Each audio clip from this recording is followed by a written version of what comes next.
The following video contains spoilers for all of Dead Rising 1.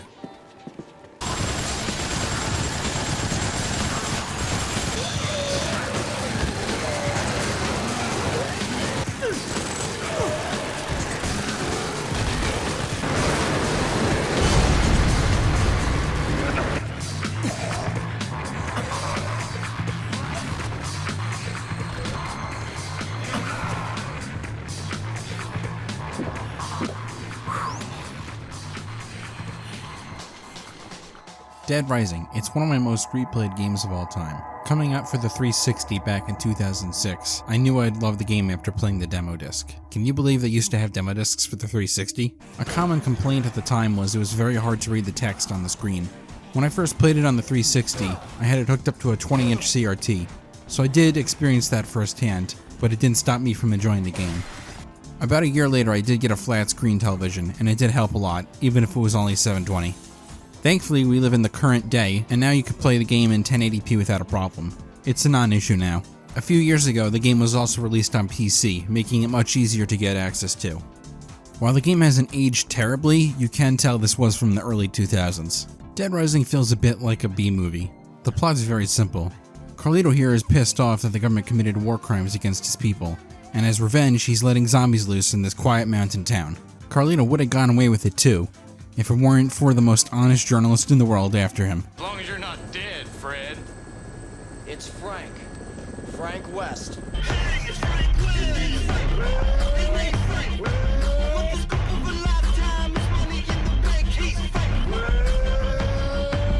I've covered wars, you know. Frank West is here to blow the whistle on the whole zombie story. What I've enjoyed about Dead Rising over the years is how campy it can be. The story is very much like a zombie B-movie, with very cliche things like, we are the real monsters and we live in a society. But it's definitely not taking itself too seriously. The game knows when it wants to have a dramatic moment that might get you if you're invested in the characters. Like when Brad or Jesse dies. I'm already dead.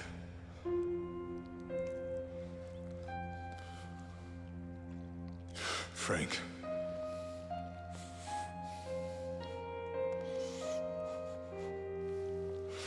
Don't tell Jesse about this.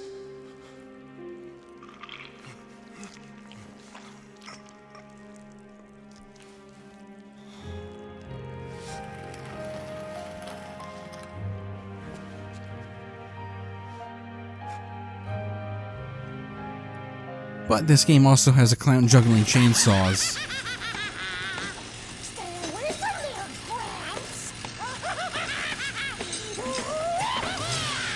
This guy here. Clean up! Register 6! And you get lines like this that I can take completely out of context.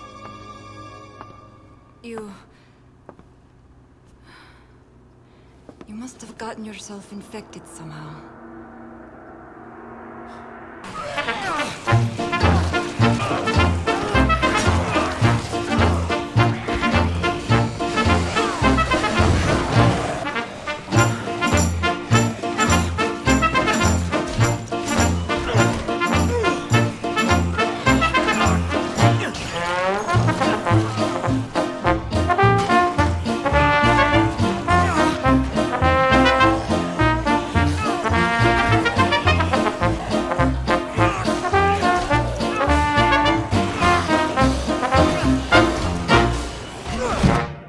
Yeah, no idea how that happened.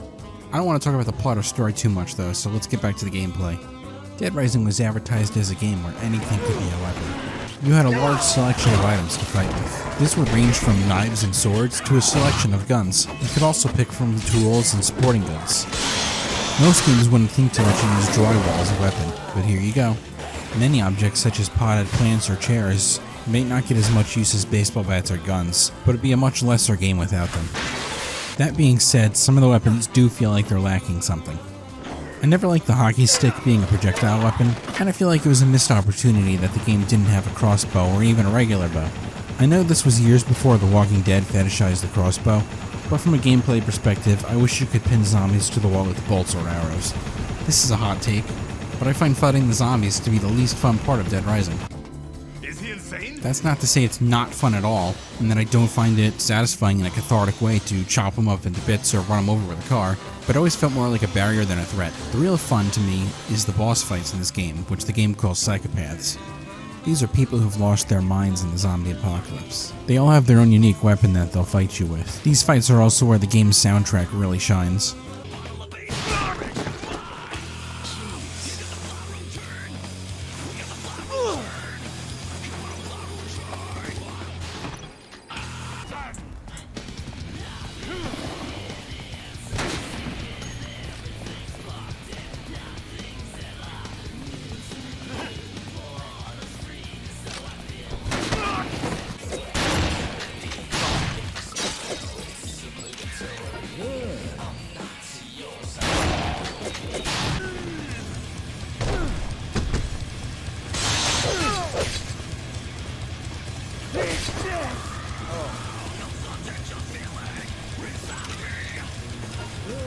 While the game calls them psychopaths, some of them are quite sympathetic. I know why. One is triggered by PTSD from wartime. Because you're Viet Cong. My granddaughter.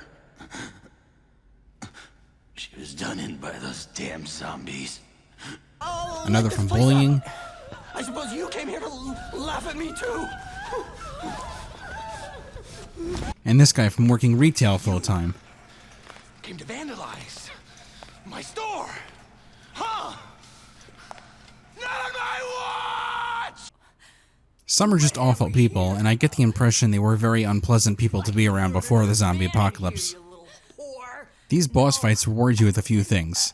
A unique weapon that you'll probably only use once, unless it's the electric chainsaw, which is arguably one of the best weapons in the game. You can also unlock a shortcut, and trust me, you're really going to want that shortcut.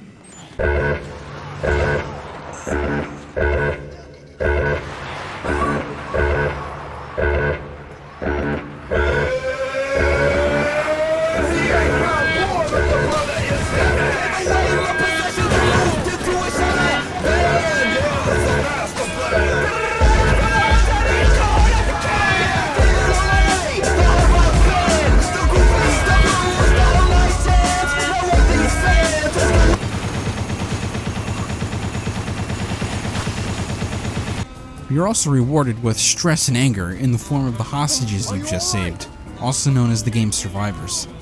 Once you've freed them from being captive, you can bring them to your hideout for a large boost of XP. Now, Dead Rising is a perfect game, but it's not without its flaws. The AI in this game is brain dead stupid. The survivors you try and help will go out of their way to get eaten by zombies. Handing them weapons seems like a good idea at the time, but it just makes their ADD-ridden brains forget they were being rescued in the first place and run straight into oblivion. Here's a pro tip. Just tell the NPCs to meet on your marker and they'll beeline for it. Just clear path for them first. I found this works a lot better than mashing the call button. Trust me, I got the achievements. Just make sure you send them to a zombie-free area first, or they'll just be eaten.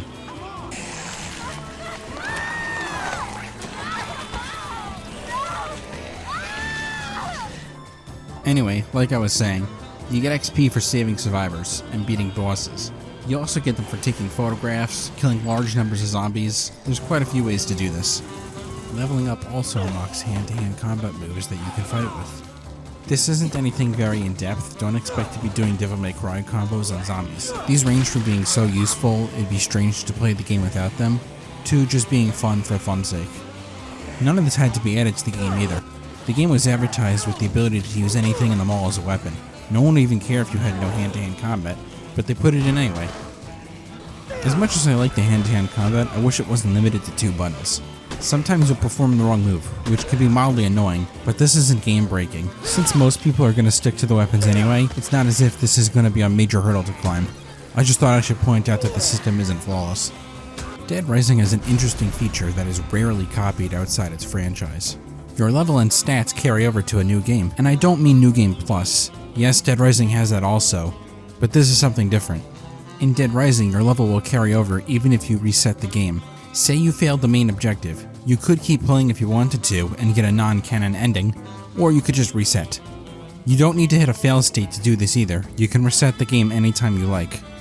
You keep your level, whatever outfit you were wearing, and all the unlockables you've earned. That's right, Dead Rising has unlockable items. This spans from new outfits to weapons, a favorite of mine being the Mega Man suit. You can also unlock the matching blaster, and this thing is definitely the most overpowered weapon in the game, and it is not even close.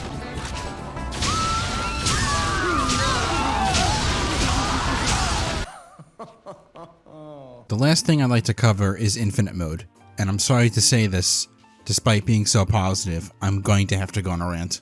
The point of this mode is to last as long as you can.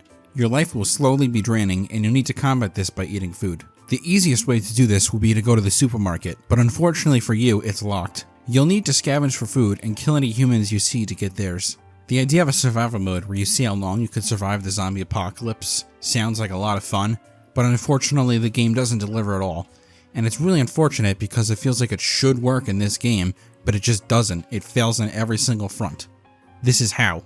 To achieve the end goal, you need to follow a couple of steps. It's almost the only way to actually properly do this, otherwise you're just gonna bumble and waste your time. Step 1 is to find food. Step 2 is to find a safe place to eat this food. Step 3 is to eat your food when you need to. Step 4 is, when you run out of food, go back to step 1. You will do this until you die. Aside from coming off like a very existential way to look at real life, it's also not a very fun way to play a video game. This is also a gauntlet since you can't save, so you'll have to do this in one sitting. I remember rumors back in the day that this mode would cook Xbox 360s, or red ring them, and you know what? I believe it. I should bring up why I think this, but first I think you need some context. For some reason I didn't bring it up until now, but Dead Rising works on a timer. The plot takes place over 3 days, more if you're going for the true ending. This clock is always moving unless you're saving or paused. Much like games in the past that use something like this, like Majora's Mask or Outer Wilds, everything has a set path it's going to work on every single time, and that's not going to change. So if a boss shows up at one time, it's always going to show up at that time. If a boss fight ends at some time, it's always going to end at that time. Nothing like this ever changes, so once you know where it is, it's very easy to manage. I like the timing system, but I do understand why some people hate it. So you're probably asking why I'm talking about this here, and it makes no sense because I'm supposed to be talking about Infinite Mode. Well, the reason is Infinite Mode is tied into this because to get the achievements, you need to last a certain amount of days that the game calculates. These achievements unlock items that you could get, much like I said before, where you can unlock items by doing certain things. So as I was saying, I do believe Infinite Mode was cooking Xboxes and red ringing them because of how long you had to play for. To get the final achievement and unlock the last item, you had to last 7 days in-game, a whole week. In real time, it takes 2 hours for an in-game day to go by in Dead Rising. That means to last 7 days you have to play for 14 hours, all without saving, pausing, or doing anything else. If you need to get up, you have to pause the game. Tough shit, the timer is gonna stop. The original Xbox 360 already did a great job of cooking itself alive on its own, so I'm not surprised that a game that you're required to keep it on for 14 hours helps it along the way to destroy itself. You'd have to be out of your mind to play a game mode like this. It takes longer than watching the entire Lord of the Rings trilogy in one sitting. Who would be stupid enough to waste their fucking life doing this? So I wasted my fucking life doing this, and it wasn't worth it. At least I unlocked this really cool, legally distinct laser sword. You get this for making it 5 days into the game. The light laser sword, not lightsaber, is very cool. It's a lot of fun to use, but honestly it's not much different from all the other melee weapons that are also fun to use. The benefit of this one is that it's a light laser sword. I'd honestly still probably prefer to use the electric chainsaws, only because they are much easier to get and I don't need to waste 10 hours of my life to unlock it. So if it only takes you 10 hours to unlock the beam saber, that must mean lasting 14 hours gets you something really cool. Maybe it's something great like a really cool gun, an unbreakable weapon maybe, that'd be cool. Maybe you get really good body armor or something that the game doesn't already have. Boxers. You unlock boxers. You spent 14 hours of your fucking life on this game and all you get for it are boxers. I must be insane to have even bothered doing this knowing what the outcome would be. I unlocked both these items and it wasn't worth it. It's just very strange to me that they have such lackluster items behind such an incredibly insane task.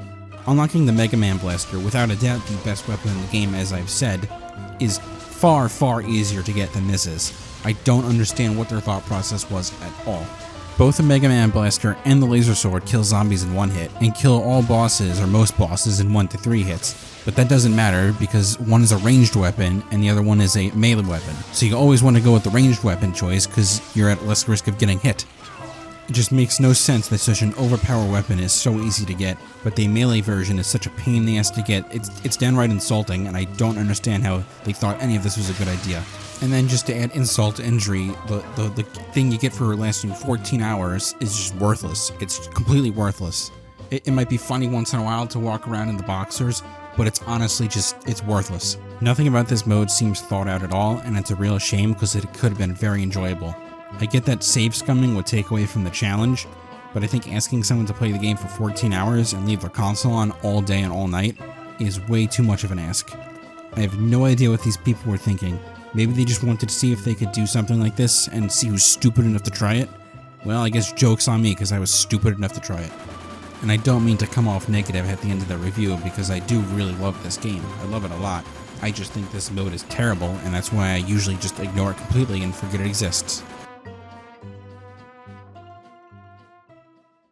Well, that's most of what I wanted to cover in this video. There are a couple other neat details that I didn't point out that I couldn't find anywhere to fit, so I'll just mention a couple of them now. Some foods you can cook and get more health out of them. You can spit on the zombies. This game has Capcom references all over the place. There are plenty more, but you get the idea. Well, that's the video. I still love this game to death all these years later, despite some of the things that I find very annoying about it. It's a shame what the franchise turned into in later years. People with far better skills at making videos have already gone into depth about that, so I'll leave it for them, and I don't want to be too negative. If there ever is a next time, I'll see you there.